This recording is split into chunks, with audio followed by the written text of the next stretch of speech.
Hello, everybody, and welcome to my top however many albums of 2016. Yay! I've been doing this every year for like 9 years, but this is the first year that I've done this where like I've actually talked about music outside of these lists. Like historically, I don't tend to talk about music much because I don't really have, I don't have the words for it for some reason. Like I find it difficult to talk about and describe, but I've been getting better at it. And over the years, the only real music writing I've done has been to keep making these end of the year lists, which I actually work on all year and I take very seriously, even though usually people don't really pay attention to them anyways because nobody really knows me as a music guy. But this year, not only did I finally make some analytical videos about music that got some attention, I started the year infamously ragging on the life of Pablo, then explaining why I love My Beautiful Dark Twisted Fantasy so much later, went through, the careers of Mindless Self-Indulgence and Coheed and Cambria, so I've done a little bit more music writing, and even more importantly, maybe not to this video, but in general to my stance on music, I, for the first time, have produced music that people cared about this year. I've been making music for probably 5 years that I've been posting it online, and it's never been like something that anyone cared about or resonated with a lot of people until now, where I've teamed up with my brother Shade, under the name MZ Shaidu, who's been making these beats, and we put out Bedrock, and it actually, not only did people like it, but it sold, which was, I never would have thought I would put out an album that sold, as a bedroom producer, so it was really exciting. So this is, in that way, this was a great year for music for me in terms of my relationship with music. However, in terms of what actually came out this year, it was actually pretty weak. Normally, by the end of the year, I usually have 10 or so albums that I really cared about, and usually a few that are new favorites, ones that will break my top 10 or top 30 favorite albums. There's usually a couple like that, at least some stuff that would make it into my top 100. This year, I didn't really have any new favorite albums, of all time. Actually, if I had to give what is my favorite album of 2016 in some ways, is last year's We Cool by Jeff Rosenstock, which I had ranked as my number 3 album last year, underneath Clarence Clarity's Know Now and Father John Misty's I Love You Honey Bear. But I ended up this year listening to We Cool all the time the whole year. So it kind of became one of my top 10 favorite albums. So if there's a chance that'll happen with some of these, maybe if I listen to them more, I'll warm up to them more and more like I did with We Cool. Just because the first half of that album is so fucking perfect. But this year I've really got a crop of albums that are very solid and I enjoy them, but nothing that blew my mind, which seems to be a theme I'm having this year with art mediums in general. But anyways, let's just get to it. We're going to start with honorable mentions. These are albums that are not really favorites by any stretch. They're not stuff that would crack my top 100 list or anything like that. They're not albums where I love every song on them. Some of these are ones where there's a few really amazing tracks and the rest of it I'm indifferent towards. Some of them are albums where every song is pretty good. None of them are amazing, but it's an album I could see myself listening to in the future. So that's kind of why these are on here. It's these are albums that I will remember from this year, whether or not I really consider them favorites. So first of all, Asphalt for Eden, the new album by Dalek, which is this noisy industrial hip-hop duo that's been around for a long time, and in many ways, they were predecessors to the sound that a lot of hip-hop is doing now, like Death Grips and Clipping and all these experimental hip-hop artists who are, suddenly becoming popular now. Dalek was doing this over 10, 15 years ago, and they have a really unique, distinct sound. They're kind of like post-rock mixed with rap and industrial, and I've loved them for a long time. I was a huge fan of, my favorite album by them is Abandoned Language, which is from, over 10 years ago, and I've been a huge fan of that album for a long time, and all their stuff's pretty good, and this is another one that's pretty good. It's nothing special, it really just sounds like, hey, Dalek is back, it's a shorter release from them. I really don't like the first song on it, but all the other ones are fine, so, I don't think this stands out as, an exceptional Dalek album, but I could easily see, it belongs at home in the playlist with all the other ones. It's every bit as listenable as anything else they've done. Next up, A Moon-Shaped Pool by Radiohead. I know a lot of people really love this album. A lot of people really love Radiohead. I don't care for Radiohead all that much. My favorite albums by them are probably this one and Kid A. I tend to like them more when they don't have guitars, because I really don't like the guitar tones that they use in all of their guitar-driven music. And just generally, Radiohead always feels like it's just wallowing to me. Like their music is just... It's just so sad, and it just washes over you with just like, ennui, you know, and I'm not always in the mood for that, but I do think that A Moon-Shaped Pool is, in my opinion, like their most compositionally strong album to date. Like, there's some of these tracks are just, they have these really powerful movements to them, and some of the instrumentation is really interesting. I love the opening track, Burn the Witch. It's a great, like, weird, almost pop single. Like it has some structure to it, and it's like lively and fun, but still having that weird, dissonant, pulled back Radiohead kind of sound. And there's a few other songs I really like on there, but overall it's very much like a bedtime album for me. Like I listen to this while you go to sleep. Untitled Unmastered by Kendrick Lamar. This is just a little 8-track B-sides release of like songs that he didn't make it onto his previous album, I guess, onto To Pimp a Butterfly, which is one of the best albums from last year. And it's like, you know, songs that didn't make it on there and were not finished, but have been released anyways. And some of them are really great. I'd say it's a little uneven, and it's only 8 songs. I really like 2, 7, and 8 the best of they're all untitled tracks. But those are probably my favorites. It's just another fucking solid Kendrick release. I mean, Kendrick's fucking incredible. Everything he touches turns to gold for the last, 5 or 6 years. So it's not surprising that even his, his random runoff would be pretty great. Shoo Shoo plays the music of Twin Peaks. This is an incredibly dark, brooding, atmospheric album. It's like, it is soundtrack music, but it's soundtrack music that's even darker and danker than the original, which is already a chilling soundtrack for Twin Peaks. And the release of this album made me finally go start watching Twin Peaks. I didn't end up finishing it. I got like 5 or 6 episodes in, but I do enjoy the show a lot, and some of the songs from it I, really appreciate, and I like Shoo Shoo's renditions of them as well. Falling, which is my favorite song from the soundtrack, is also my favorite song on this album. It's a great rendition.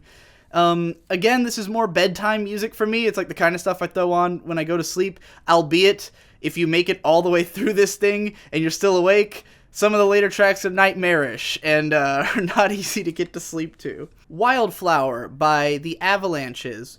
I've never been like a huge fan of their first album or this one. Both of them have like some songs I really love, and a lot of it is just kind of forgettable for me. It's easy to have on. It's easy listening to just like put on in the background and listen to while you do stuff. But this album does have what is by far my favorite song of the year, which is Frankie Sinatra featuring Danny Brown and MF Doom. I know that this is a controversial track choice probably, but I fucking love this song. It's just this bouncy, hedonistic, like fun, drug-addled, like, romp. Like, it's simultaneously the most fun, like, cartoony, hilarious track, while also being really dark and hectic. And the music video for it's perfect. It's just like a bunch of people drink this weird shit and go crazy and start hallucinating shit. And, there was one night I got, like, really smashed and just listened to this song on repeat for, like, hours.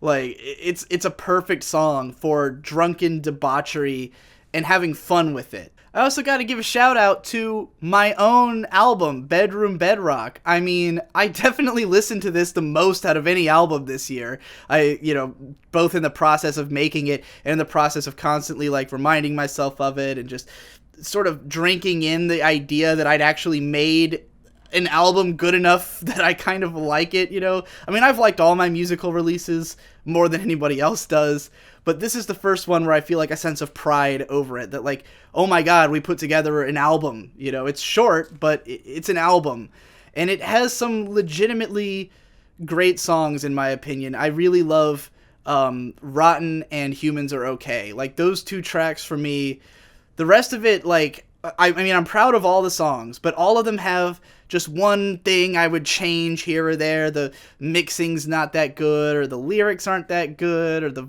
delivery's not that good.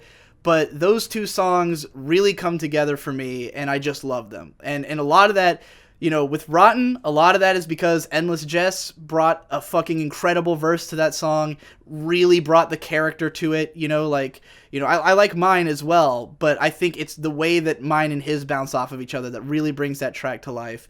And Humans Are Okay just because the fucking beat on that song is so good. It's the best thing Shade's made so far, in my opinion.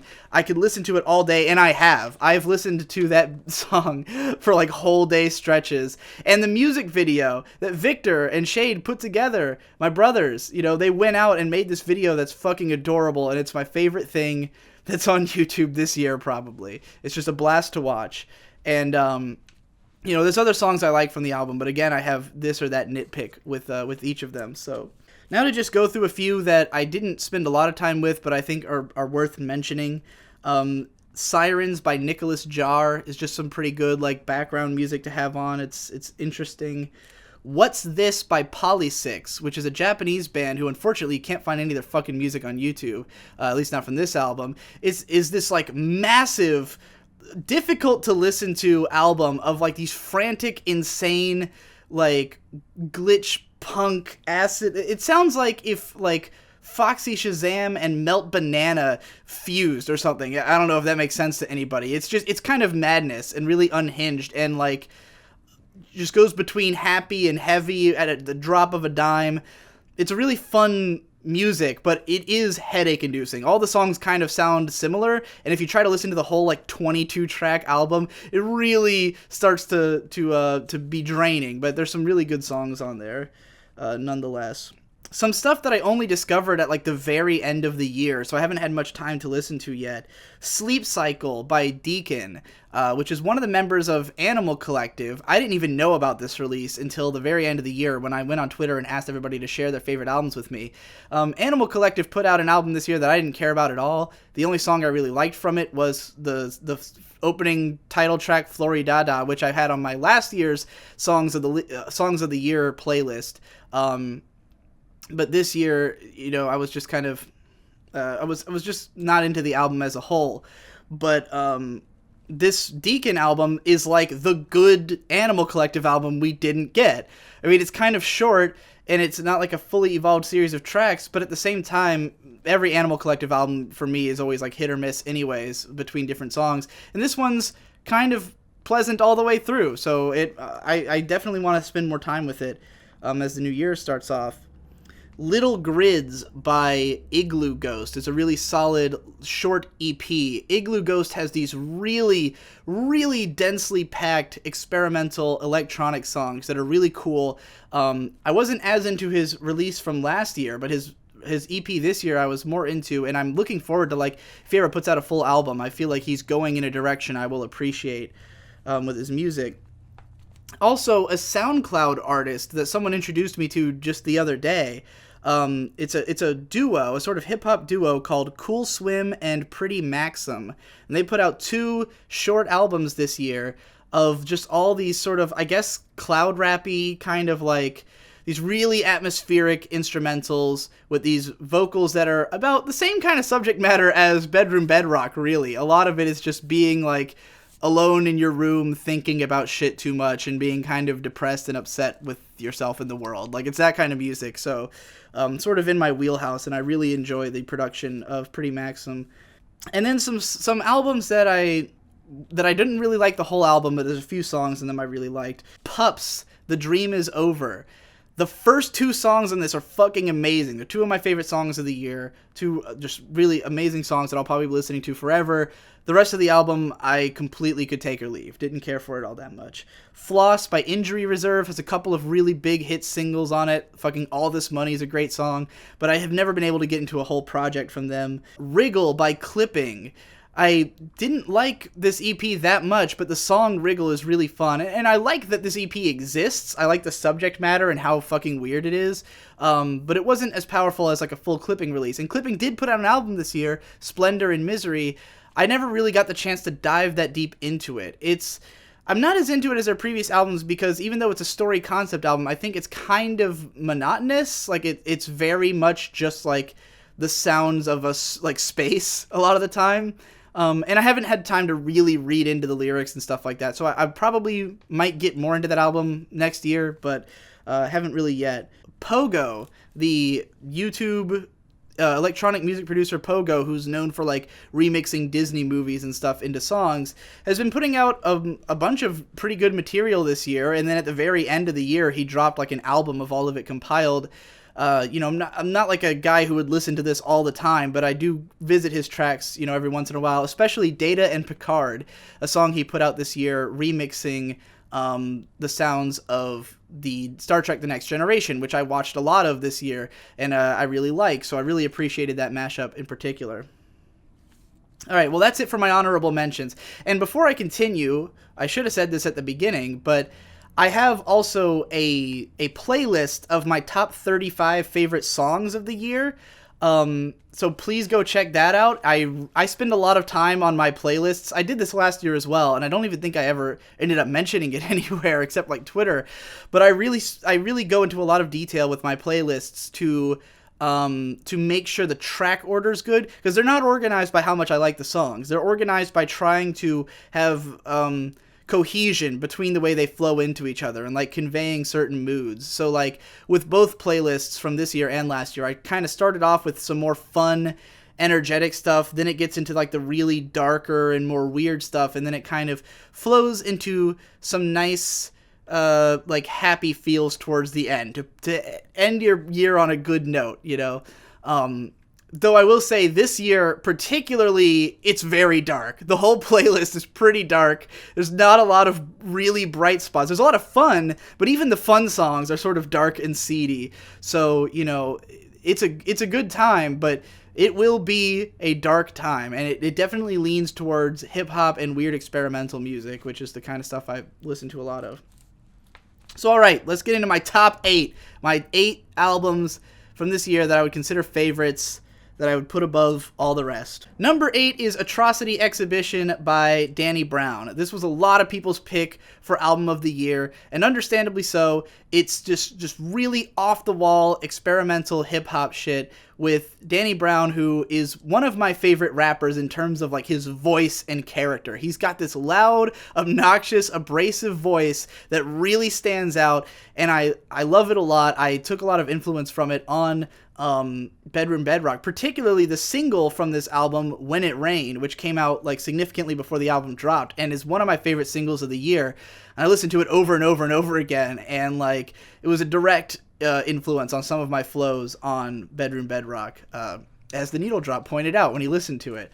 But yeah, this album it's pretty off the wall. Every song has like really interesting experimental instrumentals, but the only reason it's so far down on my list is that I kind of burned out on this album quickly, and I feel like a lot of the songs on here are kind of incomplete. Like a lot of them are just like they kind of explode open with this big cool sounding like sample or something, but then the whole song is kind of just that. There's not a lot going on, and then they just end. Each track is like 2 minutes long, or 2.5, 3 minutes long, and they all just kind of get in, make a point, and get out, which I like that they're short, but I wish there was more variance. I wish there was more like going on in the songs, like maybe some change-ups, some beat switches or something, or just more of the feeling, like the structure of a song.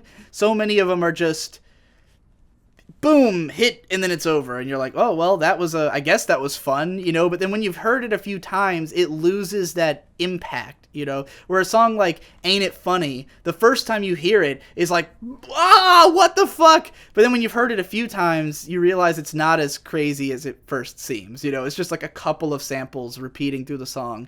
And I feel that way about a lot of the album, a lot of the midsection, where there's like a bunch of 2-minute songs in a row that each just kind of feel like experimental musical idea, number 1, 2, 3, 4. But there are some songs on here that are very much complete ideas. Really Dough, which is the fucking banger of the year in terms of just being like 4 rappers going ape shit and a great chorus and a great beat, and it's just a lot of fun. And again, When It Rain is one of my favorite tracks on there. Pneumonia is a pretty good one. That's like a full fleshed out song.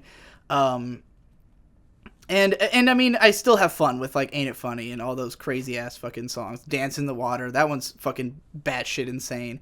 And it's like 15 tracks, so it's a substantial number of songs. It's a good album. I just am somewhat disillusioned to my first impression of it. At number 7, I'm making a big exception for this because it actually came out last December, but in my albums of 2015 list, I said that like I didn't have enough time with this album and that I might put it on the next year's list, and that's Oblivion Access by Lil Ugly Mane, which is another experimental hip-hop album. This one is very dark, dank, and deep underground, as in it sounds like it was recorded in a sewer. And that's really my favorite thing about this album is the atmosphere, that it feels like being in like a video game sewer, like an absurdly spacious Batman sewer, it really makes me I can't help but imagine being in like this really cool like aesthetically interesting sewer place, especially on the song Leonard's Lake, which is one of my favorites on the album, which just sounds like this really gorgeous, creepy soundtrack music in a way.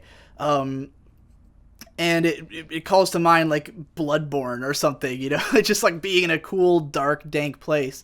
And all the instrumentals on here have that effect. And there's lots of just noise and screeching and harsh sounds, but never harsh like hitting you over the head. Like a clipping song is very like abrasive and in your face. This is kind of like atmospheric and trippy and distant, and you just hear these sharp cries from the distance, like it's not here to hurt you, it's someone else hurting over there, if you get what I mean.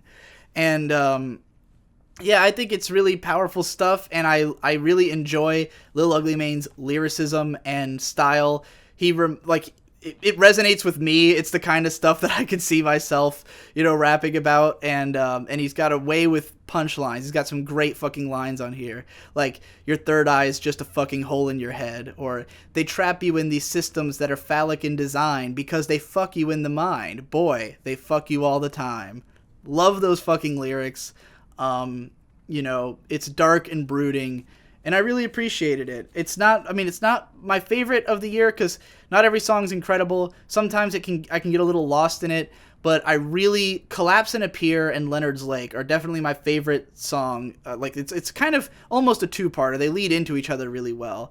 And together are like 10 minutes, like a 10-minute chunk of the album that's really solid. And the song Opposite Lanes is a great just like vicious kind of banger of a song that just hits you in the face in the middle of the album. Alright, so moving on from there, the guy who produced what has become probably my favorite album of 2015 returned in 2016, Jeff Rosenstock with Worry. This album doesn't have, I will say that I don't think any song on this album compares to the first like 5 or 6 songs on We Cool. Like, We Cool, the first 6 songs are all some of my favorite songs of all time. You in Weird Cities, especially, and Nausea. Those are like 2 of my favorite songs ever. Nothing on this album is as amazing as those 2 songs. It does have some standout tracks like Festival Song and Wave Goodnight to Me, and Hellhole, which has a big, huge hook on it. There's a lot of fun shit on here. By and large, though, I think these songs are weaker, but what's interesting about this album is the overall tone of it, because it's just this frantic, like, desperate sounding album, where it's like all the songs are short, and they all just kind of smush into one another, especially, like, the last half. This album's 15 tracks long, in spite of being, like, 40 minutes, if that, and, like, the last half of the album is like a bunch of short tracks that literally just run into one another. It just sounds like one big super song. And all the songs just have such a frantic, desperate energy. And if you look at the cover of the album, it's like a perfect expression of how the album feels. Of just like losing your mind and screaming and just being like, I fucking lost it. And that's the feeling it gives me. And I really like that. I like the atmosphere. I like there's some really great hooks on here, though the thing about those shorter songs is that kind of like the Danny Brown album, they kind of feel like incomplete musical ideas sometimes. It's like a song starts and there's a big crazy awesome hook and then it's just over and you're like, what happened? And then it keeps going. And there's a few slower songs that I'm not that into. I don't like To Be a Ghost all that much. I think it just kind of weakens the pacing of the album overall, but nonetheless, it's a solid release. Next up, one of a few very pleasant surprises to come out this year, and it was towards the back end of the year, and I didn't expect to like it nearly as much as I did, is FrankJavCee's new Volume 2 release. FrankJavCee is a YouTuber who makes, like, these sort of comedic tutorials on how to make different genres of music. He first gained acclaim for like his how-to vaporwave video, which is sort of a semi-sarcastic, well, it's very sarcastic, but it does still teach you how to make vaporwave to some extent, and he makes a lot of videos like that. And aside from that, he's released a bunch of albums of either songs he made for his videos or just songs he's made otherwise. And I've never been that into any of them. Like, he has a few good songs here and there, but this new Volume 2, the first 8 songs on this are all really strong. Like, these are definitely his best material yet. And this is a 30-track album, by the way. But the first 8 songs are all really solid. They've got great atmosphere, great hooks. He's got some incredible giant hooks on here, like Fuck Being Relevant's hook. Oh yeah, fuck being relevant. I am not living a dream and I'm selling it. It's amazing. You gotta hear it for yourself. I didn't deliver well. He's got a bunch of great songs in those first 8, and then it kind of becomes like more of a spattering of just random songs he's made. A lot of them are also incomplete musical ideas, kind of a theme this year, it seems like, where he's got like a huge amount of songs that are like exactly 1 minute and 45 seconds, which is funny because Bedrock also has a bunch of 1 minute and 50-second songs, because that's just Shade would kind of exhaust the musical idea and stop. And that's kind of what Frank does on a lot of these songs. He just exhausts the idea, stops it, you know? And so this criticism could also probably apply to my album, though, you know, with the rapping, there's more of a density of words, which kind of helps it to feel like there's a little more going on. Some of Frank's songs just feel like really in and out, but some of those ideas are great, and some of those short songs are great. The song No Guarantees or Promises I really love. It's just this enormous bass-heavy banger with a great hook once again. So this is very inconsistent of an album. Like, it's 30 tracks. I would probably... You know, like, probably half of them I could easily cut and not miss them, but none of them are, like, bad, and it's just a really fun album. There's a lot going on, and I ended up spinning it a lot this last month. It's been, like, probably my most listened to album of the month, and it's got some songs I really like. So, overall, you know, impressed with what Frank has done here. All right, number 4 is the new album by my favorite fucking band, Death Grips, Bottomless Pit. Got the vinyl right there. Death Grips has been nonstop putting out incredible content for going on 5 years now. They are just, I mean, I've got a video about them, why they're such a cool band in general, that I put out earlier this year. But like, they've got a bunch of my favorite albums. Like Ex-Military, their debut album, is one of my top 10. The Money Store is pretty close to my top 10, which is their second album. And they've what's great about them is every album they've made sounds completely different. Even though they're all the same kind of like abrasive, hard-hitting, experimental, industrial rap music, each one is a very different take on that sound. And that's kind of why this one's not my favorite, And I do like this album. I mean, it's my number 4 of the year because there are some incredible tracks on here. But as an album, I think this one suffers in comparison to a lot of other Death Grips albums because it doesn't really have a concrete identity the way the other ones do. Each Death Grips album has that album's sound that it very much adheres to. And this was less true of their last album, Jenny Death, but even that one had it had a new sound that most of the songs adhered to, and then there was a few tracks that were kind of different. But the first track to drop from this album was Hothead, which was a totally new sound for Death Grips, and I loved it. It's probably my favorite song on the album. It's utterly batshit insane. The song is crazy as shit. And I thought for sure it was going to be a whole album like that, because that's what happened with Niggas on the Moon, which had, that thing came out and every song was just utterly baffling. And people were like, holy shit. And it all sounded, it was almost one long song for 30 minutes. And I love that album. This one, though, once it finally dropped, it really just sounds like it's pulling from the sounds of all their albums. There's the opening and ending tracks sound like Jenny Death. There's songs like Spikes, which is one of my favorites on there, which sounds like it came from The Money Store. There's stuff like which would be at home on No Love Deep Web, which I like this album more than No Love Deep Web, but nonetheless, it sounds like all their other albums combined. And in some ways that's fine. It's just a collection of solid songs, and that's cool, and if you just want Anthony Fantano called it something like a greatest hits collection, and it kind of is that.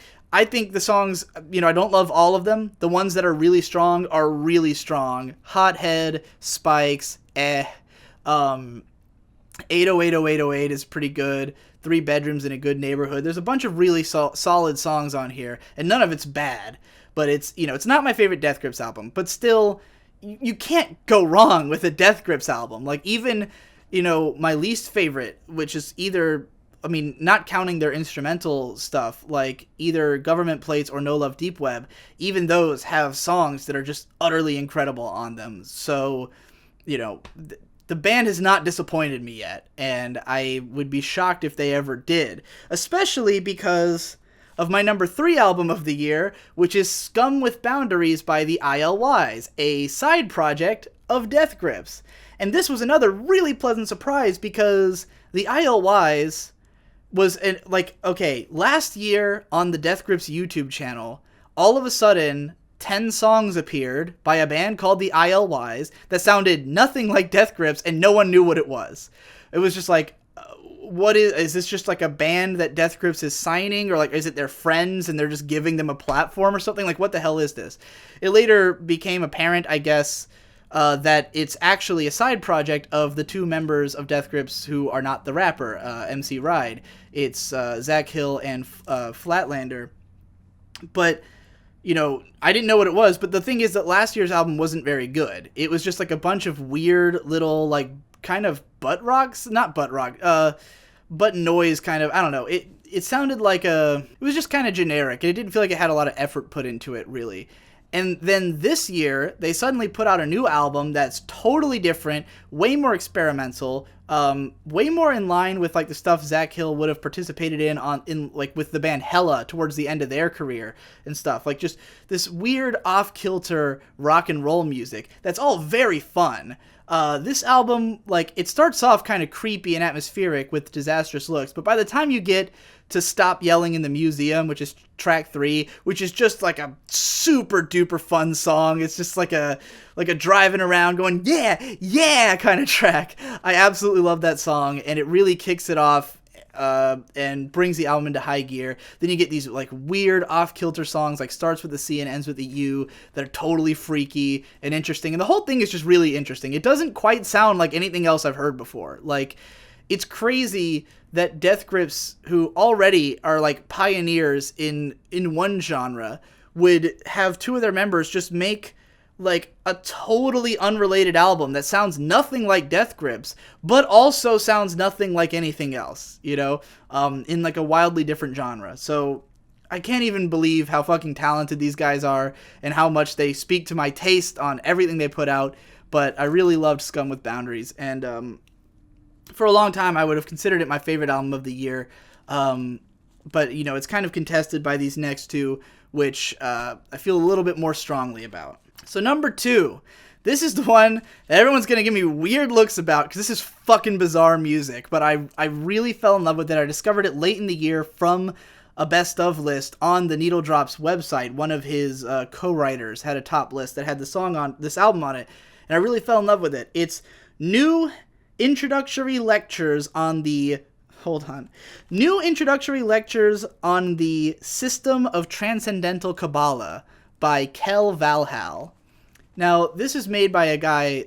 Valhaal is a one-man musician. It's Hunt Hendricks, who is the guy who does the black metal band Liturgy, experimental black metal band Liturgy. I've never liked Liturgy, never got into their music. I know they've been kind of popular with some people, and that they're known for Hunt Hendricks is like really bizarre ideas about transcendentalism or whatever that are the themes on his music. But I never got into it. But then he makes this side project, which is this weird-ass experimental electronic album from this, just called Valhaal, and I fucking love it. It's okay. It's a very short record. It's only 7 tracks, and most of them are shorter. But there's 2 songs that make up the bulk of the album, which are the 8-minute Tense Stage and the 10-minute Ontological Love. These are 2 of my biggest musical highlights of the year. Both are incredible songs. They really make up the bulk of the thing and are like why it's good. The other songs are all like take it or leave it weird shit. They're all just like really loud, obnoxious noises that are fun, and I like the album as a whole. But it's really about these 2 songs, which are just these pummeling, intense, crazy-ass tracks of just non-stop, thriving bass hits and high-pitched, weird, squealing electronic noises. It's nightmarish, but awesome. Ontological Love is the only song I've ever heard that I would describe as an epic trap song. Like, it starts off as just this weird electronic thing that's going on for like 6 minutes, and it's just hypnotic and this weird, like, heavy rhythm, and then it's sort of like slows down and then picks back up and becomes a trap song, and then the guy starts like rapping with this weird flow and like thick Swedish accent or wherever he's from, and in this trap banger with these huge orchestral like sounds going behind it. It's fucking epic. It blew my mind when I heard it for the first time that this song even existed. So between those 2 tracks alone is enough for me to consider this one of the best albums of the year, because those are the only songs I've heard this year that were just such a new sound that was so exciting. Like, when I listen to those 2 songs, I get really excited in a way that nothing else this year does. Not even Death Grips, although Hothead is pretty close as another track that when I heard it, I was like, whoa, this is new. This is interesting. Give me an album of this, you know? And that's what I feel like I got with New Transcendental Lectures. So, all right, rounding off my number 1 album of the year. I wasn't sure if it would be my number 1, but after listening to all these albums back, it had to be, which is Blackstar by David Bowie. This was the first good album to come out this year. I was excited for it before it came out. I was excited for it when it came out, and then I was devastated when David Bowie died like a day later. But it was kind of a magical experience, partly because of Bowie's death. And I mean that in the least creepy way possible, I hope, which is that this album, like, okay, Blackstar, the song, came out last year, and it was one of my favorite songs of last year. I really loved it. It's this 10-minute experimental song that sounded kind of like the Mars Volta mixed with Scott Walker. It was trippy, and I liked it a lot. And then the album dropped, and I immediately took to it. I enjoy the whole thing. Lazarus is another god-tier song that's, like, almost as good as Blackstar. 'Tis a Pity She Was a Whore is another one of my favorites, which is, both of those songs are on my favorite songs of the year list for this year.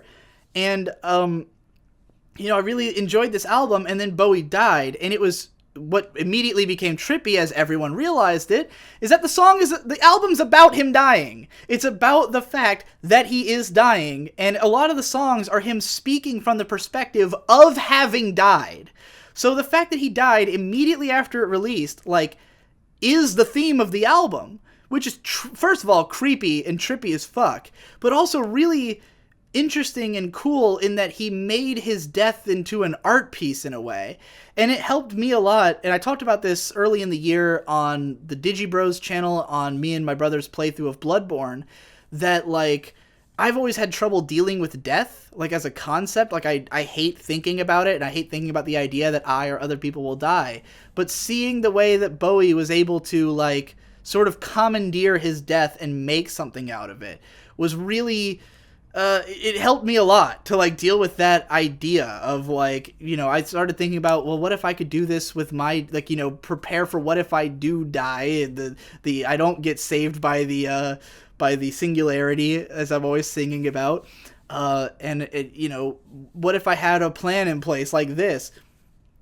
It's just really cool and a really great album, and all the fucking songs are incredible. This album, you know, it's not one of my all-time favorites just because of the fact that it's so short. It's only 7 tracks, I think, and it feels incomplete. It feels like there's supposed to be more to it, you know? Some of the songs are just kind of like one groove for 4 minutes, and it feels like maybe there should have been something more, or like the whole album, like, it feels cut short, like, you know, like David Bowie's life, although he was quite old when he died, but it's, you know, it feels like it's kind of missing something, which has stopped me from loving it as much as I would love, you know, some of my other favorites. But I still really appreciate this album, and ultimately it ended up being the most meaningful release to me this year. And I mean, Blackstar, Lazarus, and 'Tis a Pity She Was a Whore are all fucking really god tier songs. So yeah, that's my favorite albums of the year.